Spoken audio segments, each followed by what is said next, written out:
Right then, lads, welcome back to Cossy's Arsenal podcast. My name is Cossy. Arsenal are back in the top four. Arsenal are back in the top four. We're going to be talking the top four rest. We are also going to be talking Gabriel Jesus as well on this show. So make sure you hit the like button. Do subscribe to the channel as well if you like the content. Now, Spurs in Spurs 2 games in a row have not had a shot on target. Can you believe that? Can you believe that Hurricane, Son, and Dejan Kulusevski do not have a shot on target in their last 2 games? They didn't have a shot on target against Brighton, and they have not had a shot on target against Brentford. It has finished Spurs 0, Brentford now. And that literally means Arsenal are back in the top four. We are not back in the top four race, but we are back in the top four. We are sitting fourth, same number of games as Spurs, and 2 points clear of them. We have 60 points. They have 58. And of course, we are 2 points away from Chelsea, despite the fact that we've played 2 more games than them. I mean, if you're Spurs right now, if you're Spurs fan right now, you must be very, very mad. They must be very mad because, look, this seemed so, this road for them seemed so easy, especially given the fact that Arsenal were losing, were on a losing, streak of 3 games in a row. But what a comeback! What a turnaround! I mean, this top four race, who really wants the top four? That is the question. Who really wants top four? Us, Spurs, when you thought, because for me, Spurs, the fixture they have, apart from Liverpool, I think, I don't see any other very, very difficult game that Spurs have. And you thought the fact that Arsenal just gave them that that lead, it had gone, and I'm one of those people who said, look, guys, the top four race is gone. I don't think we'll get back in it. But Arsenal are back in it very, very strongly, to an extent that now Spurs have to be very careful of their next games. They have to be very, very careful. You're going to be looking at both clubs, looking at their next games, the last 5 games. Who gets tough? For Arsenal, do still have a very, very tough fixture ahead of us. We finished Chelsea and Manchester United, which nobody thought we would, including me. But then we still have West Ham coming up. We still have Newcastle coming up, Everton, all those clubs that are struggling to stay up in the league. Those are not easy. And of course, the North London derby that I think is going to be really, really sweet. Who is going to finish in that top four race? I need your thoughts. Who is going to finish in the top, in top four? Do you think the fact that Arsenal are now 2 points clear of Spurs and 6 points clear of Manchester United with a game in hand? Look, many pundits think Manchester United is still in this race, but for me, United are totally out of the top four race. They're out of it. With all due respect, United do not respect themselves. They do not. They literally don't. Let's have a look at the table, right? Let's have a look at the table. Manchester City, Liverpool, and Chelsea. You might think that is a different level, so we'll not dive in. We'll not get involved. But look at that. Arsenal back in the top four. 33 games played, 60 points. Right? We have lost 3 of our last 5, and that shows you that we've been really horrendous, absolutely horrendous. But then, Spurs, just a simple, a simple spell where they failed to score a goal, and they're really out of it, by a difference of 2 points. I'm not really saying Spurs is out, and we're going to look at those fixtures for the top 4, and I'll tell you why I think Spurs are really still, maybe not favorites now, but they're still in the race very, very much. But credit to Arsenal. Really, really good credit to Arsenal. So Spurs, you can look at them there. 58 points collected there in that race. 33 games played. The good thing now is that we've played the same number of games as Spurs. So there is no game in hand. Every game now counts. If Spurs win and we do not win, they will go above us, right? because they have a very good goal difference, 18. We have a 12 goal difference. We need to work on that as well. And why, look, people, honestly, why I think Manchester United is out of the top four race, just to be fair, there is no way. Of course, look, they can win all the remaining fixtures. They have. We look at their fixtures as well, just to give them respect as members of the top four and things like that. But for me, I don't see how United win every game. They have Chelsea coming up, and for me, that is going to be the last, the last nail in the coffin. If Chelsea pick up a point against United, if United fail to beat Chelsea, I mean, if they just fail to get those 3 points and maybe us to somehow beat West Ham, because West Ham is our next game, literally it will be over. We'll be 9 points clear of Manchester United, and no matter what happens in the North London derby, United will not be able to finish above us. Remember, we still have a game in hand, and that is the North London derby, right? So I mean, it will be very important to us and Spurs, but not to United. So for me, United lads, after beating them today, it's over for them. There is no other thing. But then Spurs, right? Then Spurs. Can we take that risk? Can we, fight until the end? Can Arsenal just fight until the end so that top four race does not get wasted? In my opinion, we will.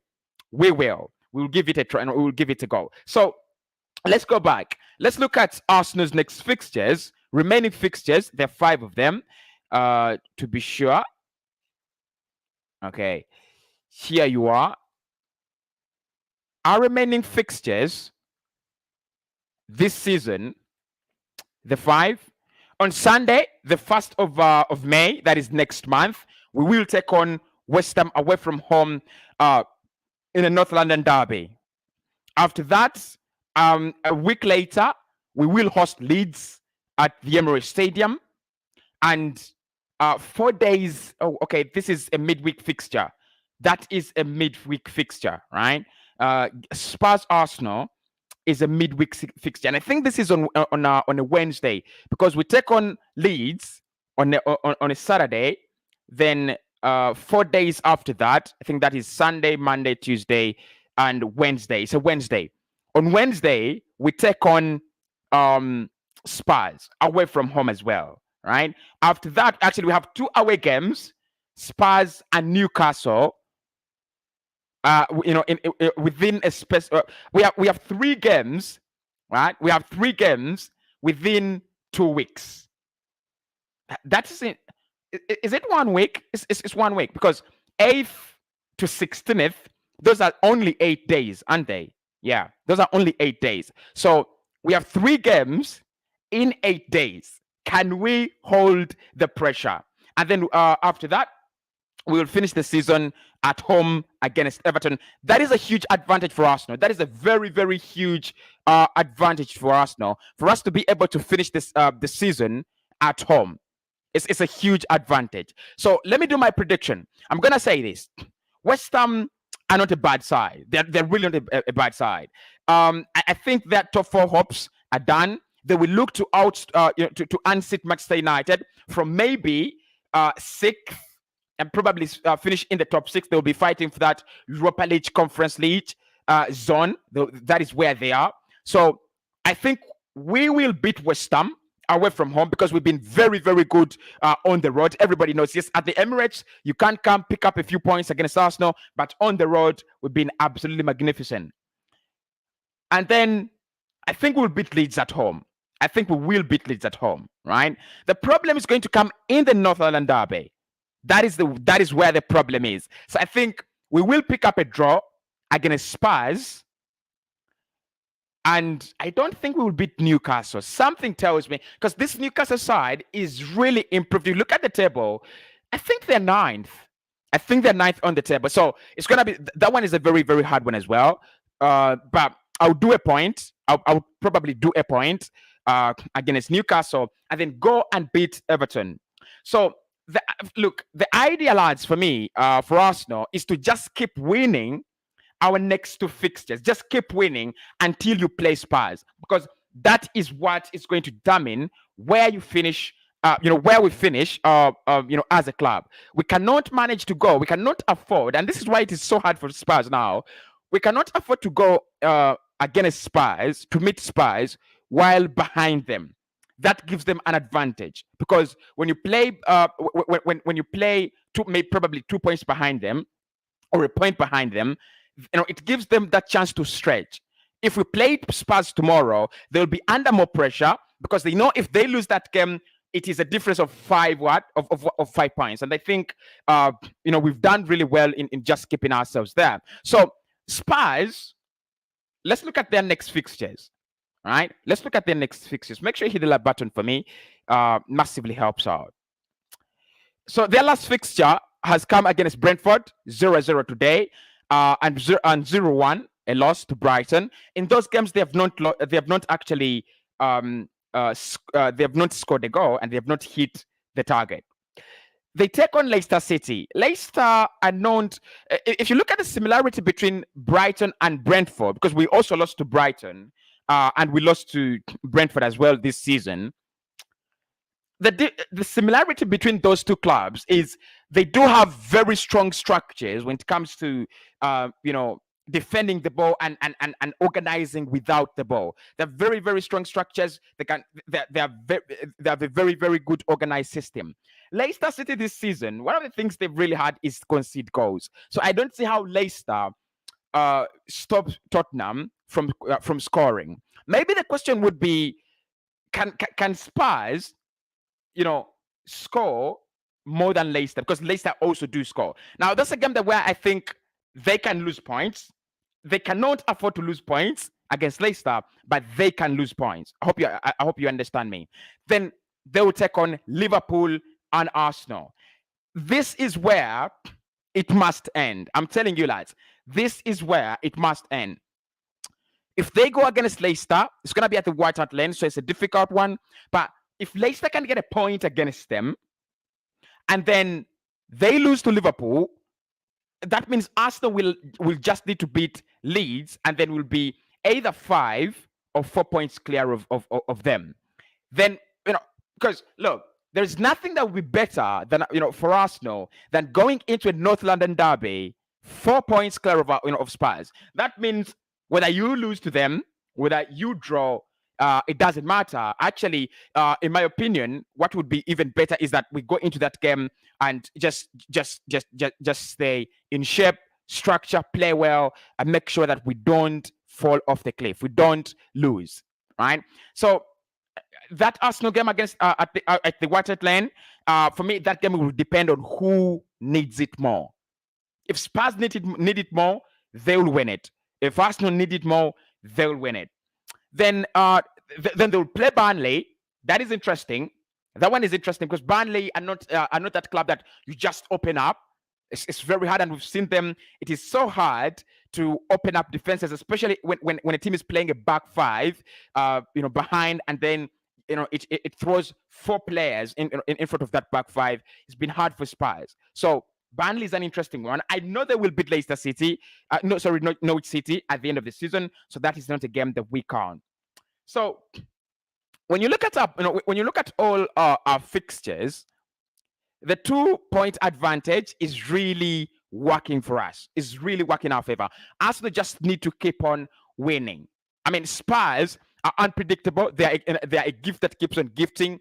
They are a gift that keeps on giving, and they cannot win all their remaining games. That is why I think this 2-point cushion, if Arsenal don't give it away, because for me, I'm still struggling to understand why Arsenal lost 3 games in a row. I'm still struggling to understand. The same way I'm still struggling to understand why Spurs have gone 180 minutes without a shot on target. I'm struggling, but Arsenal cannot afford to lose that. We cannot afford to give it away.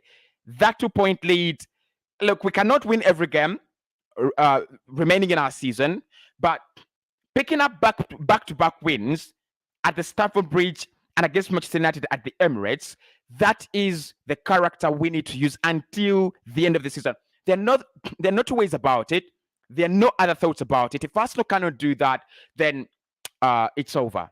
then it's absolutely over. But look, guys, it's a huge moment for us. It's a huge moment. I've been watching that Spurs game and I've been on absolute tenterhooks. I've been very keen to see what's going to happen. Spurs had some moments, especially in the second half. I thought Brentford just dropped off a cliff. Uh, in the second half, they were not as good as they were in the first half. But the better side overall in the game, that was Brighton. So Arsenal back in the top four. I need your thoughts there. Who is gonna qualify? Do you think this time we've gone up for good? Because we led that race. United led that race. Spurs have led that race, I think, for 1 or 2 weeks, and now Arsenal are back in it. Do you think we will finish about there? And personally, for me, I've already told you that Arsenal finishing in top four, Arsenal going to the Champions League is crucial to our transfer window.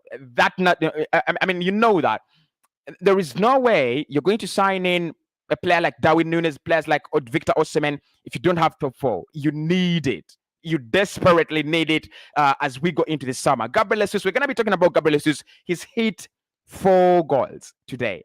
4 goals. Can you believe that?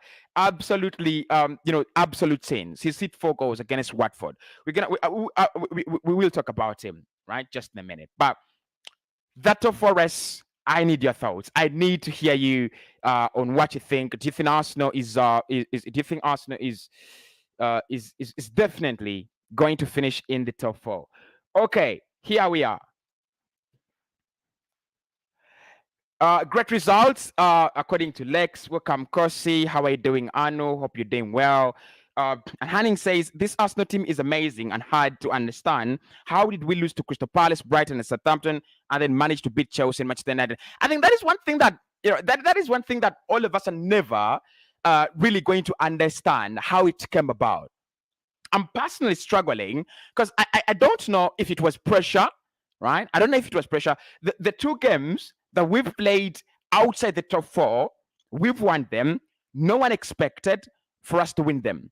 And we've won them in a way that we've not played very well. Against United in the second half, I told you in my match reaction, Arsenal didn't play that well. We didn't play, we didn't play particularly well, but we picked up the points. Then against Chelsea had 68 ball possession overall. They dominated us from first half to second half. But we still managed to get 6 points out of these games and score 7. Can you believe that? We scored 7 goals against Chelsea and Manchester United, and we scored 1 goal against Southampton, Brighton, and Crystal Palace. I mean, it's amazing. It's amazing. But I mean, it's a season that is dramatic. I mean, you expect the drama. Like Spurs fans, how can they explain that? Brentford, they didn't score. They were nearly losing that game. I think it was Ivan Toney who was denied by the woodwork 2 times, right?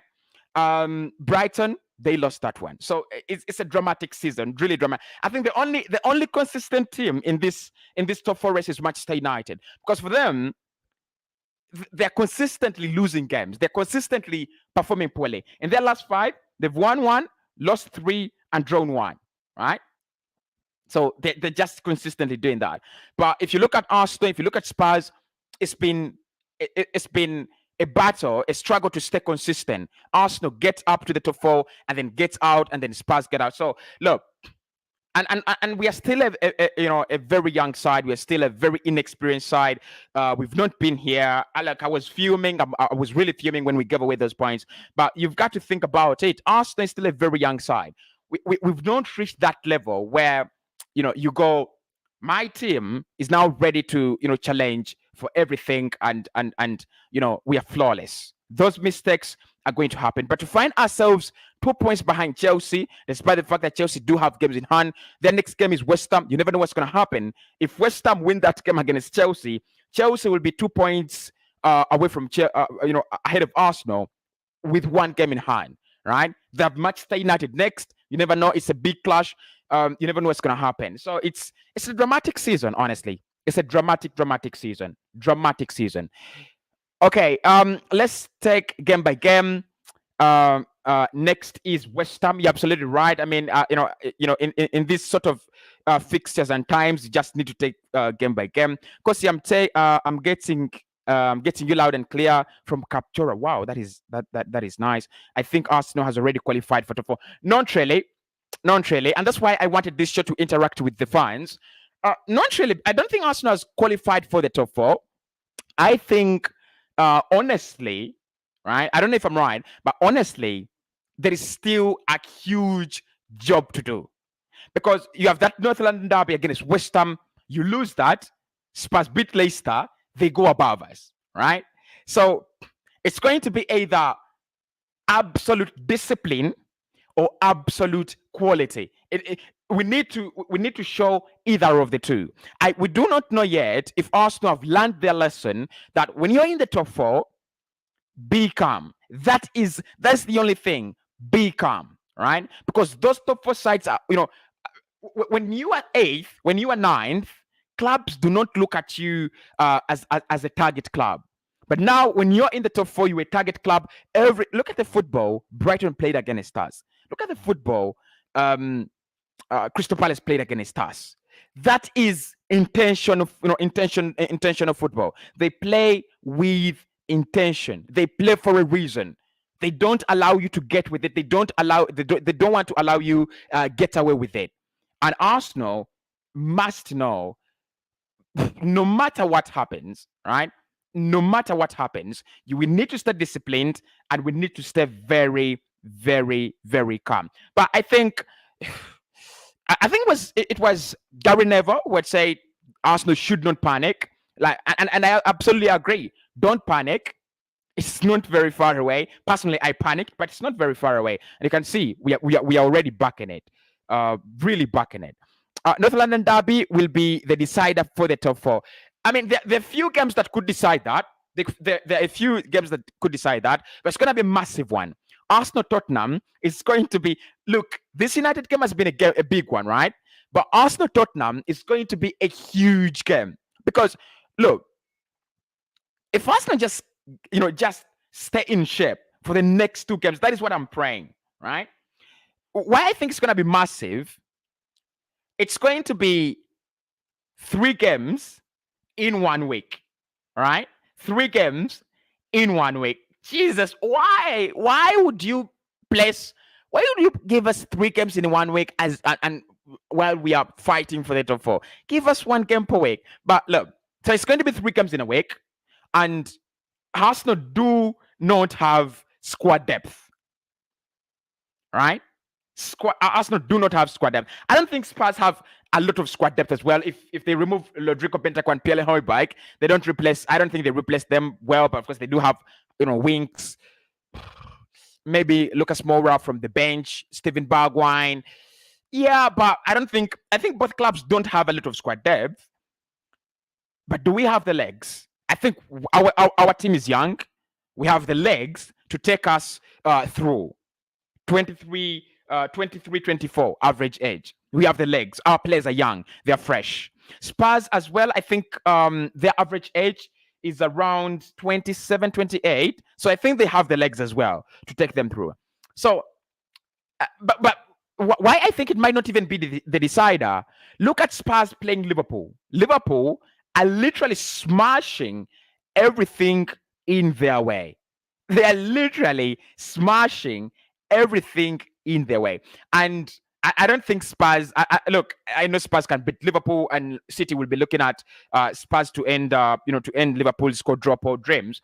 But if Liverpool win that game, we'll be supporting Liverpool, obviously. So if Liverpool win that game, I think Spurs will be coming in the North London derby like 5 points behind, or probably 3 points. Okay, let's say 3 points behind or 4. If they come 5 points behind, Arsenal just need to pick up a draw, and then we go into the final 2 games, win one of them, and we are through. So it's win-win. It's win-win. And for me, I pray that Spurs do not beat Liverpool. That is what I pray. I'm going to pray that Arsenal win their next 2 fixtures, but I'm also going to pray that Spurs don't beat Liverpool, right? And I pray that their poor run continues continues with Leicester. Because if their poor run continues with Leicester, probably they drop points, and then we got 4 points clear of them, and they lose to Liverpool, and then we got 7 points clear of them. It's over, right? It's over. We can reach the North London derby, and it's over. And Arsenal just need a point. And Arsenal just need a point. Yeah, that's it. So I mean, I don't know, but it's not going to be that easy. Cossy, we have done it. Gunners go. All right. That is why I did this. I just want to interact with you, really. Okay. Anu says, Cossy, I Arsenal have a chance now. Massive chance. Massive chance. Arsenal have still have a great deal of work to do. We need to win the incoming small teams. They're not small teams though. They're not small teams. You have Leeds as a small team, and Everton maybe. But Newcastle right now, let me read for you the recent statistics. Newcastle sit 9th on the table, above Leicester City. Can you believe it? Newcastle have collected 43 points this season. 43 points. Yeah, this season. 43. I mean, why not do this? Here you are. There you are. You can look at 9th. That is where they are. That is where Newcastle are. So I think Newcastle is going to be a huge test for us. And no matter what happens, Spurs will be looking at Newcastle as a side that should just help them hold Arsenal, and they can hold us. Bruno Guimaraes and the likes of Ginger Shelby and the likes of Saint Maximin, they can create lots of problems for us, and it will come back to bite us. It will really come back to bite us. Why we didn't go for a player? Why we didn't go for Bruno Guimaraes in January? It will come back to bite us. But God forbid that is the top 4 decider. I would rather lose to Spurs and lose the top 4 to Spurs in the North London derby than losing the top 4 to Newcastle. It would be hurting. It would be hurting because in January, if you still remember, when Newcastle signed Bruno Guimaraes, their unveiling video, it was literally about Arsenal rumors being linked with Bruno Guimaraes. Like we cannot be such a joke. We literally cannot be such a joke, and I know we won't be such a joke. So we can't stay calm. We can't stay calm. Well, keep your comments coming in on your thoughts on the top 4. Right, win, lose, or draw. Arteta in, out. For now, lads, I'm telling you, I would keep him. Yeah, I would keep him. I'm one of those people that I've just seen, and I don't want to stay on the negative side because for me, what I want is better for Arsenal. So I would keep him. What he's doing with this very insufficient side, because the players you have and the quality they have and the experience, and they've never done it before. Odegaard from Madrid, from the Madrid bench, Saka from the academy, Martinelli from. I don't remember the team Martinelli came from. Actually, I was reading about it yesterday. But I was reading his player profile and scouting reports. Just for it's a weird team from Brazil. Who else? Smith Rowe from the academy, Ramsdale from relegation. Like, to put together all these players that have not been playing at a top level, just bring them together and tell them this is how we are going to play, and you're going to be the future of this this football club. It's not easy for a manager who's never done it before as well, who's never been a manager anywhere apart from at Arsenal, right? So at the moment, I keep him. At the moment, I'll keep him. My problem would be you finish outside the top 6. That would be a problem because now, we cannot finish below United and Spurs and West Ham. We can't. If we finish below Spurs, I know it will be through a tussle, right? And we've seen some really courageous character. We've seen the blueprint of the manager on this team: the passing, the trying to hold the ball, trying to play out from the back, creating those opportunities. Martin Odegaard, magnificent signing, magnificent player. All the signings he made, apart from Nuno Tavares, who's and I think with Nuno Tavares, it is his problem as a person. I don't think his football is problematic.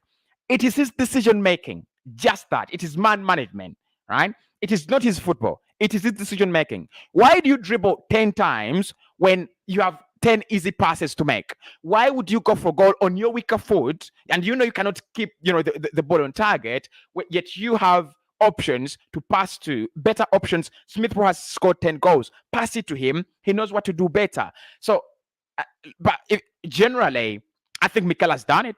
I think I think he deserves the credit. There's no question. He deserves his credit, the man, Mikel. Cossy, Guimaraes can't haunt us. Arteta is on the wheel. He knows who is best. We can't, just wait and see his signing. Look, okay, let me tell you this. I wish he doesn't sign Guimaraes and then he signs Paqueta. I would be mad. Like, not mad that angry, that I would go crazy because I love Paqueta. I love Paqueta. But let me tell you guys, Bruno Guimaraes starts in every Premier League team. Bruno Guimaraes is Champions League level. Bruno Guimaraes can play in Madrid. Bruno Guimaraes can play at Barca. Bruno Guimaraes can play at Bayern. And I do not know how Newcastle attracted him. Maybe it was the money for me, probably, but I don't want to accuse him, right? But I think it was the money. But just imagine such quality. Just imagine Bruno Guimaraes just sitting in there for Thomas Partey. It would be that midfield would be absolute, OTT, over the top. I'm telling you, it would be absolutely OTT. But I don't think one mistransfer or two mistransfers mean a manager is not good at what he does, when he's actually brought in 5 players, 6 players, and they've actually done a good job. So I think he knows what he's doing. And I can't disagree with you on that. I really can't. Okay. More talk. Hey, Cossy, I think it's time to give it's time to give time to Mikel. Okay. I mean, I'm happy that it is not only me moving away from the fence to give him some time. I don't think Mikel Arteta is going to be I don't think he's going to win us a league next season, or actually compete for the league next season. I don't think. But I think he can sustain us in the top 4 race for for some time, right? And as he develops, because we don't know what he's going to develop into. He might develop into a world-class manager that wins trophies. He might develop into a manager that like Brendan Rodgers, because we all thought when Brendan Rodgers had come in from had come into the Premier League with Swansea. You remember that? I hope you do. We all thought, wow, what a manager, right? What a manager. And when he went to Liverpool, he was so close. And I think Mikel Arteta, we've already seen him that he's a manager that can take you to finals. Europa League, he's been there. FA Cup, he's been there, right? So the question is, can he beat that mediocrity? Can he beat it?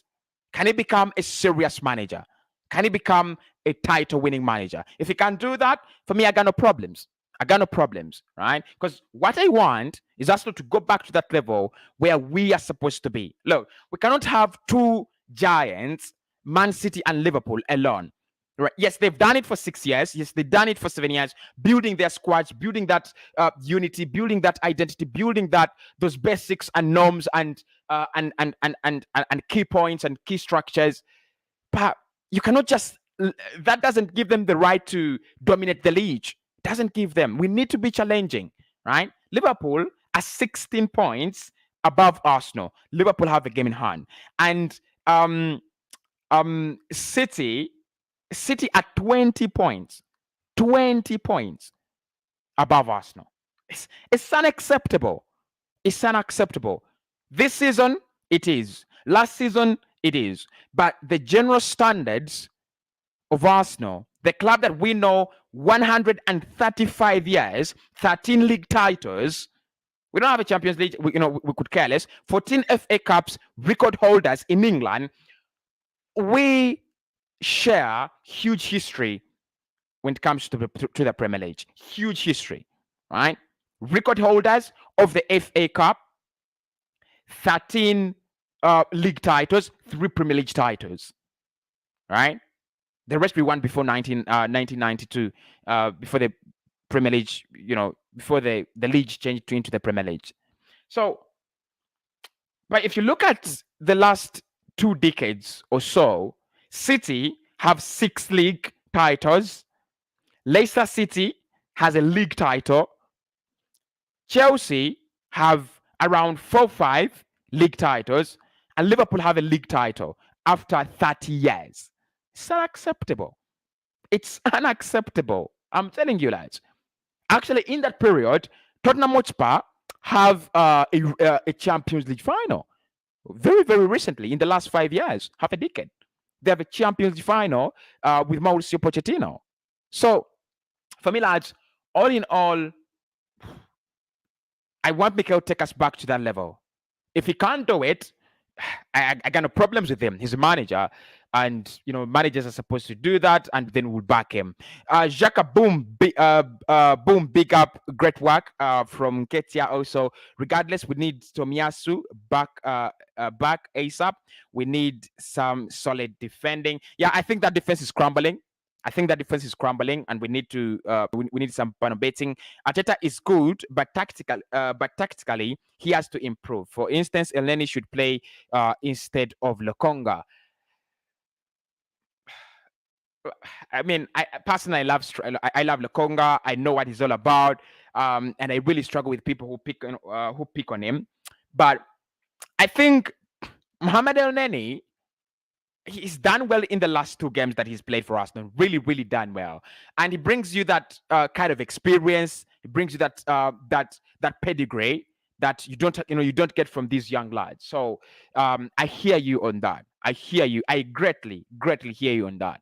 But one thing I'm not going to agree with you lads is Lokonga is a good player, and one day we'll be sitting on this podcast and you'll be watching, and we will agree to disagree probably, but we will agree that he's a good player. Arteta is taking us to the promised land, says Credit King. Lex says injury prone Partey plus Tierney worries me so much. You need good backups. We need good backups. Guimaraes can't play at Bayern. You're joking. You literally don't watch Newcastle. You literally don't watch. You've not watched him play. Bruno Guimaraes, for me, plays anywhere. He plays anywhere in the world right now. You can't say he doesn't play at Bayern. You can't say that. You can't just dismiss him. Because look, Tolisso, if Tolisso gets into Bayern, I think he does as well. The likes of Sabitzer. Look, I think because with Bruno Guimaraes, more solid as a player, very, very solid, and also it gives you that, ability to go forward. That's why I wanted him. That is why I wanted him. He's all round. He's an all-rounder. That's why I wanted him. But he plays in Bayern. Where is Pepe? Famous. What do you mean? Where is Pepe? If we can win the 3 coming games, then the chance of finishing 4th is positive. If we win the next 3 games, it's over. We will be, we will have qualified. Robin says, if it is to qualify for UCL, we need a lot of changes in the summer. Actually, if Arsenal qualify for the UCL, we need to massively upgrade our quality. But also, as well, I think we will need to qualify for UCL to get players who upgrade your quality. Look, don't get me wrong. I think there are players out there that wouldn't care joining Arsenal without Champions League, and would be of massive quality. But most players, some of the best talents in the world, consider that competition. You cannot go and say you want to sign Darwin Nunez among all the competition that there is without Champions League football. The same with players like Isak, the same with players like Osimhen. Because Osimhen is at Napoli, and Napoli have qualified.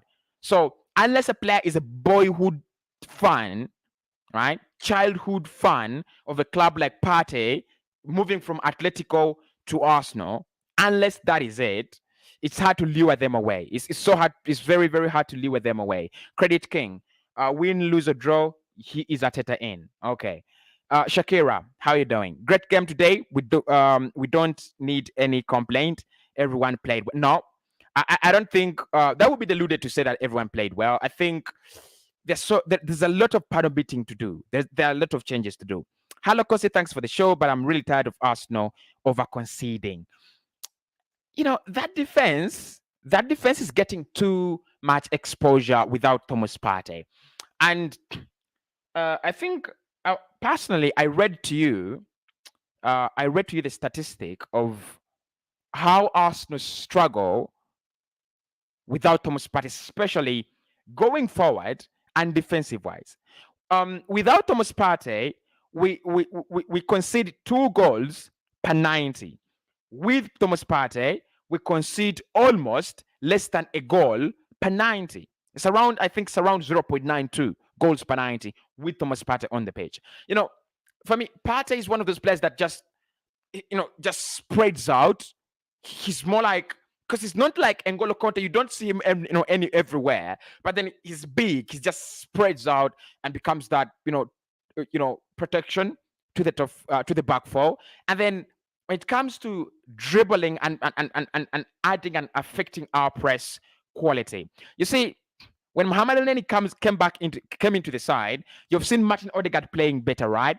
It's because Odegaard loves to play high up the pitch. He wants to play, literally wants to play behind Eddie Nketiah. He wants to play, he doesn't want to play on top of their central midfielder. He wants to play just in front of their centre backs.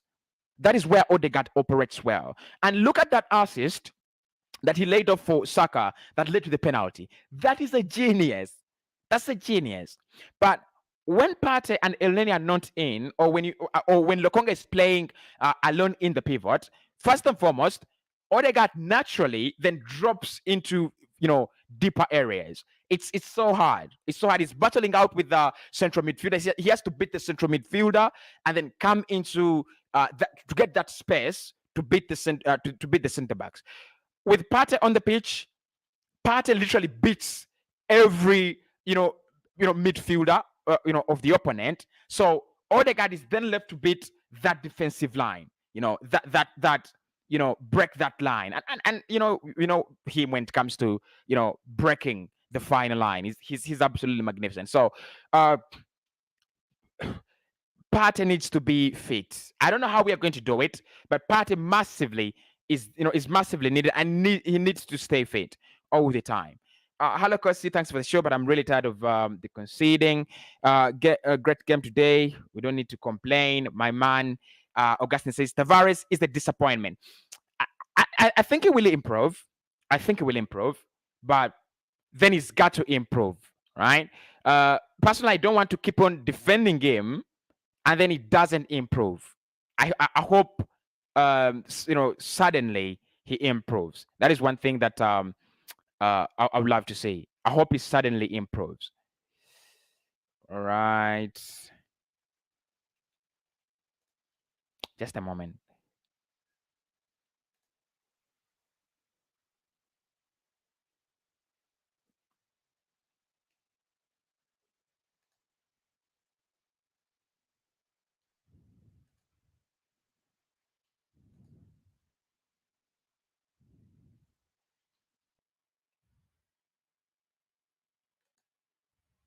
All right, it's done. Thank you. Okay, Shakira says Tavares is still young and is learning more and more. No disagreement there. Cossy, we love your show so much. Thank you so much, Cleans League. I say thank you so much. Thank you so much. Streaming live from Uganda. Thank you so much, Cleans. Thank you. Right. The in the last minutes of the show, let's talk about Gabriel Jesus, right? Because yesterday I broke the story, but we were too busy in this Manchester United, fiasco. We're playing United, biggest game in among African fans and everything. So um, like you've seen the title, we talked about it yesterday, and I'm not going to waste a lot of time and regurgitate or recycle the news because we've already seen it. Arsenal, um, very close to signing Gabriel Jesus.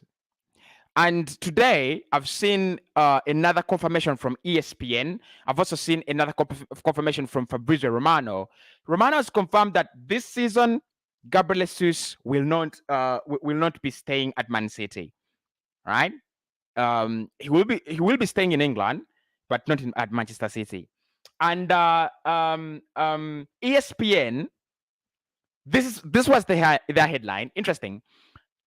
After him scoring 4 goals, which is the point why I want to talk about him, he said they've said, "Wow, boy, that is good.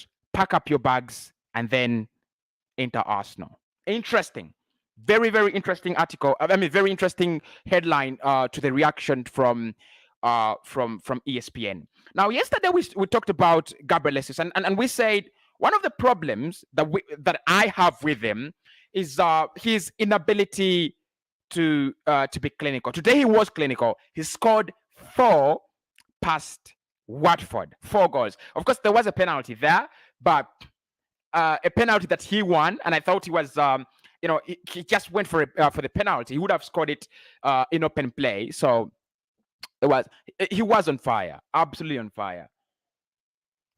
But one thing I'm going to look at with this Gabriel Jesus signing positively, I think he will sign for Arsenal. I think Gabriel Jesus will sign for Arsenal. It's the stories have come in very strongly, and after as soon as they came in, they've been jumped onto by the big journalists and in confirmation. Right? Yesterday it was David Onstein. Today it was Fabrizio Romano and ESPN. The story has been confirmed by some of the biggest journalists that we have in football. So he scored 4 today, right? He scored 4, and I was looking at the highlights. Kevin De Bruyne, what an assist for him, and the positioning and his positioning was also good. And then I was just thinking, as a player who can give you that false nine feeling, and maybe there's some goals in him. Like, maybe I would take him. Maybe I would gladly take him. I told you yesterday that I won't lean towards the wall. And today, I'm also not going to lean towards the wall because I first want to see what's going to happen with the league. If we finish in the top 4, yeah, I mean, there is a huge chance to get in Darwin Núñez. But of course, today it's been a very, very great display from Gabriel Jesus. And look, Arsenal, I mean, he would improve us, honestly. Some people have said he's not better than Nketiah. I disagree. Some people have said he's not better than Lacazette. I disagree. I think he's not world class. I cannot give him that credit. I think he's not, overly impressive when it comes to scoring goals. Those are 7 goals for him this season, and this year he scored 5, yes, 1 against Liverpool, 4 against Watford, and he scored 2 last year. So you can see that for a striker, yes, he's been playing off the flank so much, but not, not the numbers that you're looking for. But a deal is closed, so we've got to start thinking strongly about how we would play for this Arsenal side. But today was very impressive, very, very, very impressive, very impressive. And I hope you people can start now liking him. He might sign for Newcastle if they offer him more money. Who are you talking about? Are you talking about Darwin Núñez? I don't think Núñez will go to Newcastle. Arsenal, Arteta must fix the place of Tavares very fast. Is a disappointment. Well, this is not a debate I wanted to have, but I will talk about Tavares with Glenn next week. But this is my opinion about Tavares. There's some players that will make those mistakes, but do you see the good in him? Do you see the positive light? Does he bear the positive light of a king? I think he does.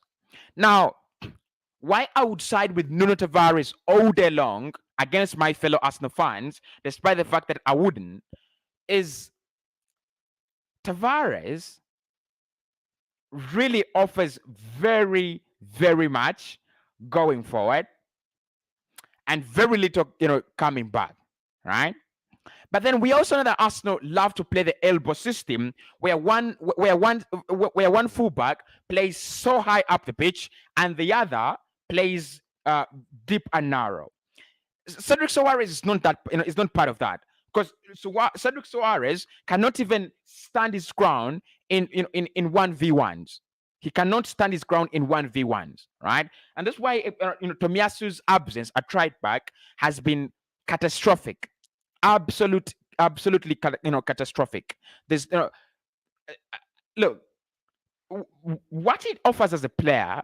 Before the, at the beginning of this, at the beginning of the season, I didn't understand this until I read about the elbow defensive system. What it offers you is, he offers you that assurance that if one fullback pumps forward, right, and joins the attack, because literally the idea for playing like that is for either Kieran Tierney or Nuno Tavares to join the midfield, so that if you're playing a 4-3-3, Nuno Tavares joins the midfield to make it a 3-5, right? And then one player, probably Lacazette, drops into the midfield. So literally you have 6 midfielders. You create overloads and superiorities. That is what Mikel Arteta wants to play. That is how it is. And if you look at City, Joao Cancelo is playing high up the pitch, and Kyle Walker is playing a little bit narrow, right? If you look at Liverpool, Trent Alexander-Arnold plays so high up the pitch. Robertson comes forward, occasionally, but he would prefer a little bit narrow, advanced but narrow, as part of the midfield. The idea is that you need not all your fullbacks go.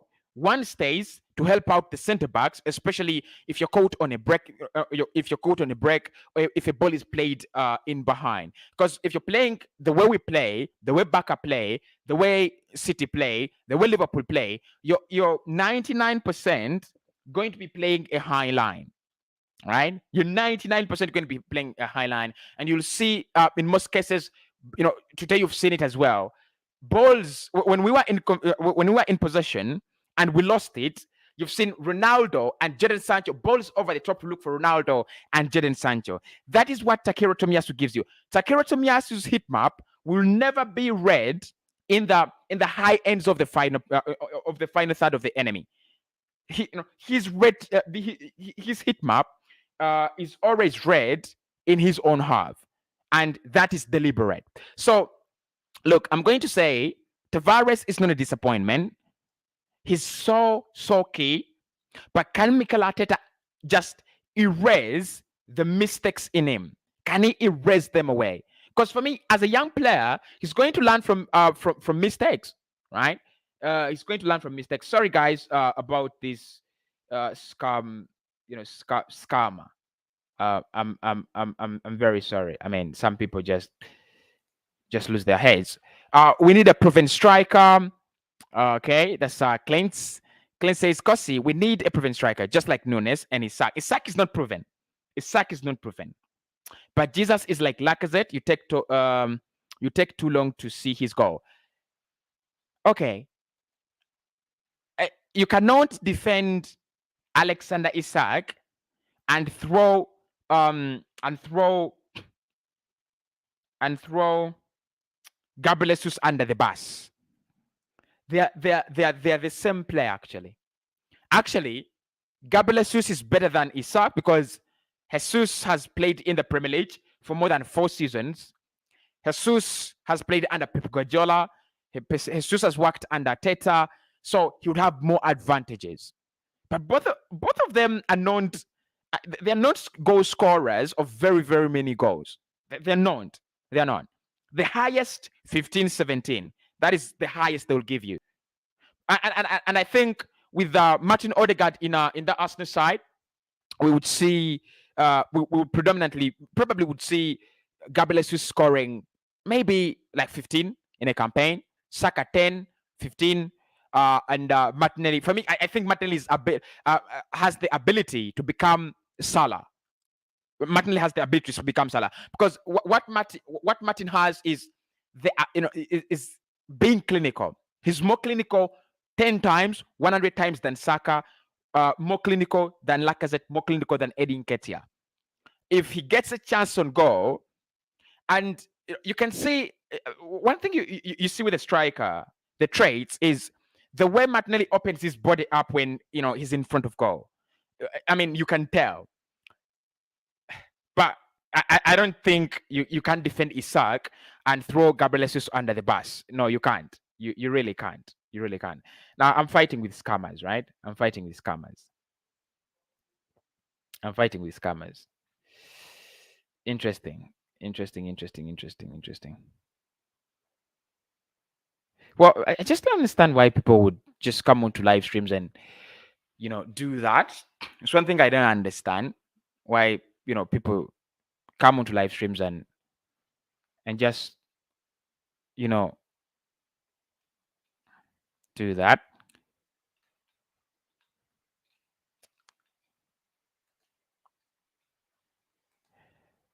All right, my lights are blinking.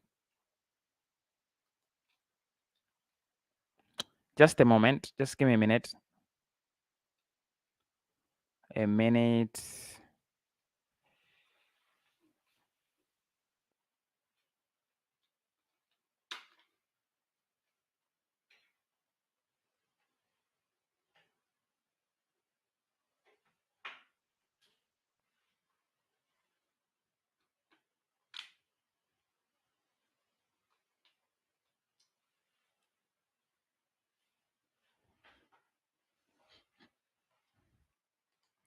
Yeah, I surely need to buy new lights. My lights are no longer as strong as they were, you know, back then.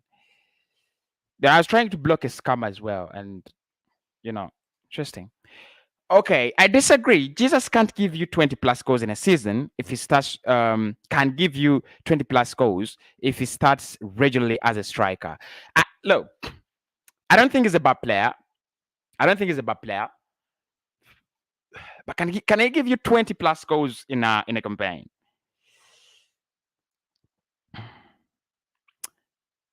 I'm not sure. I'm not sure. But look, we've not seen him as we've not seen him given the chance like a player like Alexander Lacazette. So you never know. You never know. You never know if because if you give him that Alexander Lacazette chance, you give him the penalties, you give him you create for him, everything is for him, then yeah, he might. You never know. He might just give you that quality. We need a striker who is proven. They can put pressure on the other side of the defense as well, as well, and the number of goals. Okay, Samuel, this is disgusting. I just hate it when people come onto my live stream and just start, you know, doing all this kind of bullshit. It just pisses me off. Just pisses me off. But lads, huge question there, lads. Would you take Gabriel Jesus? Would you take Gabriel Jesus? Does it take us to the next level? That's the question I've always been asking.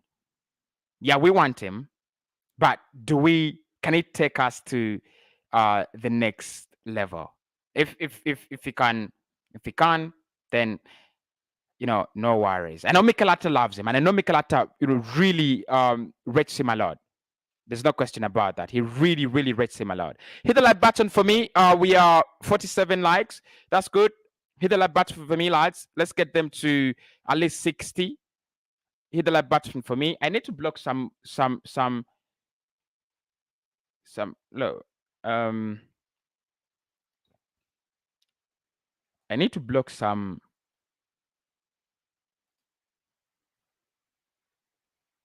scoundrels.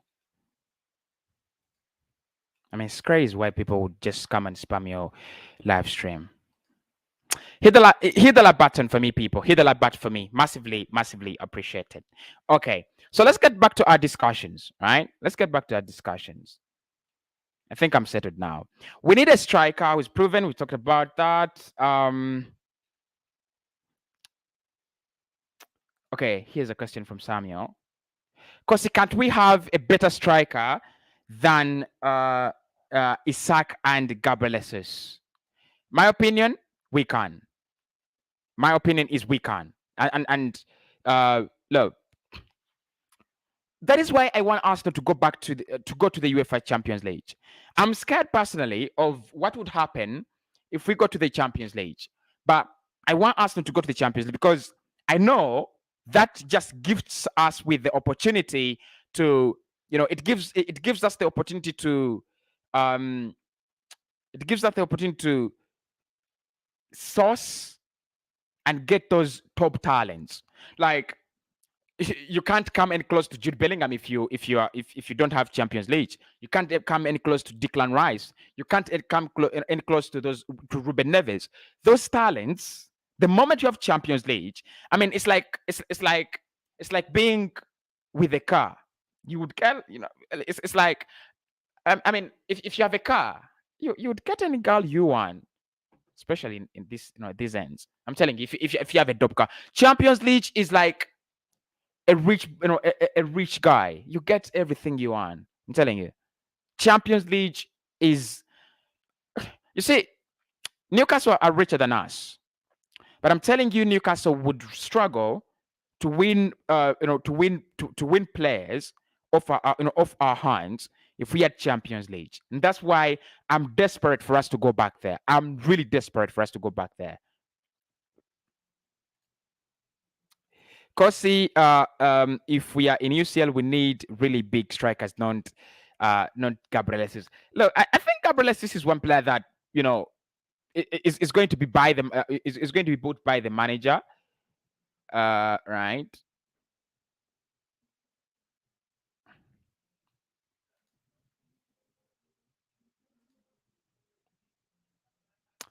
Look, I think it would be Mikel Arteta signing.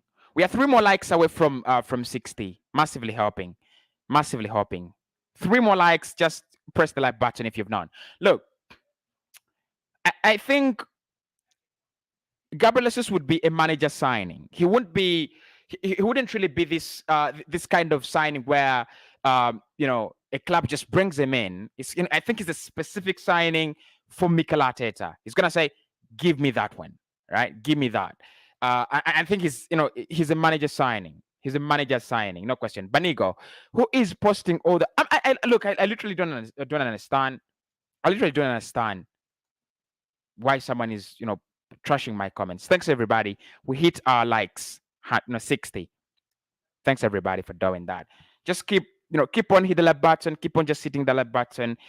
It helps other people find the videos and helps you your way back to the channel as well. For me, I really prefer Victor from Napoli. Know her Arsenal. Okay.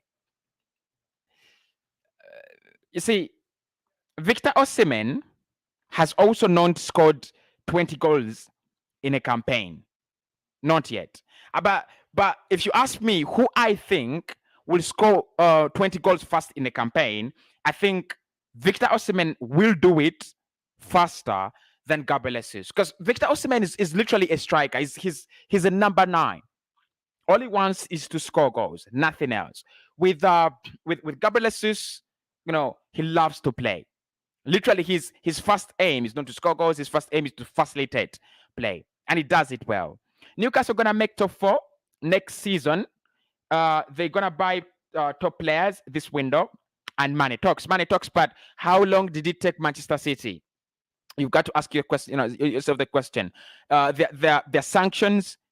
There are also very huge sanctions on European clubs now, so it's not going to be that easy. Banico says Jesus is not a bad player, but we need something better.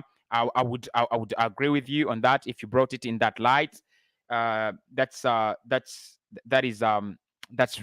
really positive. And then lastly, Gabriel is gonna win the World Cup this year with Brazil, right? And he's going to um and he's going to be the top scorer in the competition.